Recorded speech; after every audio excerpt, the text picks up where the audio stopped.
சொல்லும் ஒரு முறை ஆற்றலான ஒரு சிங்கம் ஒரு அடர்ந்த காடு வாழ்ந்து வந்தது. அது மிகவும் சக்தி வாய்ந்தவனாக காடு முழுவதும் அதன் பயத்தை ஏற்படுத்தியிருந்தது. ஆனால் ஒரு நாள் அது ஒரு தந்திரமான நரியுடன் மோதினால் என்ன என்று பார்த்தோம். சிங்கம், நான் எதையும் இப்போது உண்ண வேண்டும்.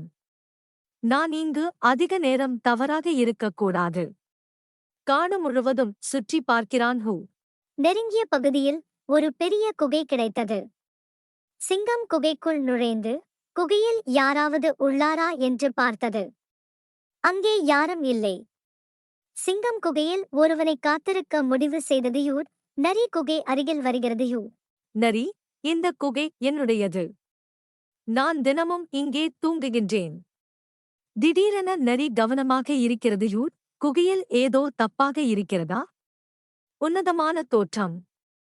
குகை பேசும், ஆனால் இப்போது அது அமைதியாக இருக்கிறது.